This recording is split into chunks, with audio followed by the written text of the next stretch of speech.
चार best friend अपने college के आखिरी दिन अपने मनपसंदीदा कैंटीन में जाकर मिलते हैं और अपने आप से और एक दूसरे से वादा करते हैं कि आज से 40 साल बाद हम उसी दिन उसी कैंटीन में फिर मिलेंगे। ये बात सुनते ही पास में खड़ा वेटर मुस्कुराता है और आगे बढ़कर कहता है, भैया अगर आप 40 साल बाद यहाँ मिलोगे और मैं यकीनन यहाँ रहा तो आप सभी को यहाँ मिलते हुए मैं देखना चाहूँगा और मुझे बड़ी खुशी होगी। बस ये वादा करते ही सभी अपने अपने रास्ते निकल पड़ते हैं। 40 साल बीत जाते हैं। वादे के मुताबिक पहला दोस्त वहाँ पहुँचता है और पहुँचते ही देखता है कि वो कैंटीन अब एक बड़े से आलीशान रेस्टोरेंट में तब्दील हो चुका है। वो उस रेस्टोरेंट में, उस होटल में एंटर करता है और तभी देखता है कि एक बुजुर्ग इंसान एक बड़े से कैबिन से उसके पास चलते हुए आता है और कहता है, भैया आप आ गए।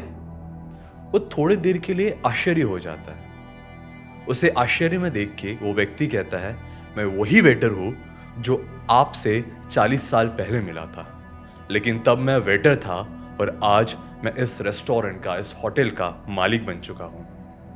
उसे ये देखकर बड़ी खुशी होती है। वो एक डाइनिंग टेबल पे बैठ जाता है। उतने में ही दूसरा दोस्त आता है। दोनों एक दूसरे से इतने सालों बाद मिलने के बाद बड़े खुश होते हैं।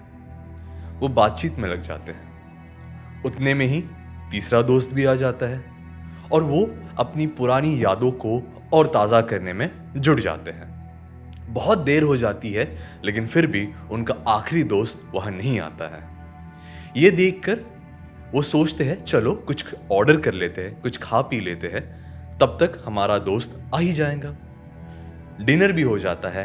बहुत देर हो जाती है लेकिन तब भी उनका चौथा और आखिरी दोस्त वहाँ नहीं पहुँच पाता। वो देख के उन्हें थोड़ा सा दुख होता है, लेकिन वो सोचते हैं कि शायद वो कहीं बिजी हो गया होगा और वो उस होटल से बाहर निकल पड़ते हैं। तभी जब वो बिल पे करने जाते हैं तो उन्हें पता चलता है कि उनका बिल ऑलरेडी पे हो चुका है।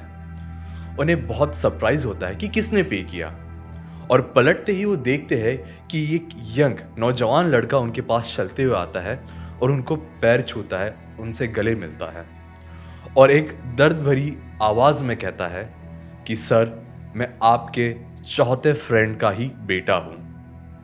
मेरे पिताजी अनफॉर्चुनेटली पिछले मंथ ही गुजर गए हैं। ये सुनते ही सभी की आंखों में आंसू आ जाते हैं। लड़का कहता है, मेरे पिताजी ने मुझे ये वाकया बताया था, ये कहानी बताई थी और उसी को पूरा करने के लिए मैं आज यहाँ आया हूँ। मेरे पिताजी टीचर बन गए थे। उन्होंने कई बच्चों को सिखाया है, बड़ा किया है और साथ ही साथ मुझे भी इतना काबिल किया है कि आज मैं अच्छी ज़िंदगी जी पा रहा हूँ। ये सुनते ही उसे बहुत खुशी होती है।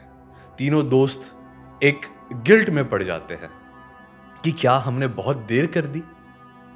क्या हम 30 या 40 साल के बाद मिलने के बजाय शायद 10 साल बाद ही मिल लेते या 20 साल बाद ही मिल लेते, तो शायद चारों दोस्त आज साथ में बैठकर पुरानी यादें ताज़ा कर रहे होते। तो कई बार हम इंसान अपनी अपनी ज़िंदगियों में इतने उलझ जाते हैं कि हम अपने आप के लिए, अपनों के लिए वक्त नहीं निकाल पाते।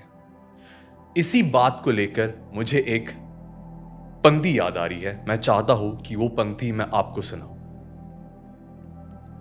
पंक्तियां कुछ ऐसी है, हमेशा देर कर देता हूं मैं, जरूरी बात कहनी हो, कोई वादा निभाना हो, उसे आवाज देनी हो, उसे वापस बुलाना हो, हमेशा देर कर देता हूं मैं। मदद करनी हो उसकी, यार की दाराज बंदाना हो, बहुत देरानी रास्तों पर किसी से मिलने जाना हो, हमेशा देर कर देता हूं मैं। अगर ये वीडियो देखकर आपको उस दोस्त की, उस यार की, उस रिश्तेदार की या उस व्यक्ति की याद आती हो जिससे आप बरसों से ना मिले हो, तो आज ही जाके उससे मिल लीजिए और अगर नहीं मिल सकते तो एटलीस्ट उनसे कॉल पे बात कीजिए और एहसास दिलाइए कि हाँ, हम में आज भी वो रिश्ता कायम है। Thank you for watching, stay tuned.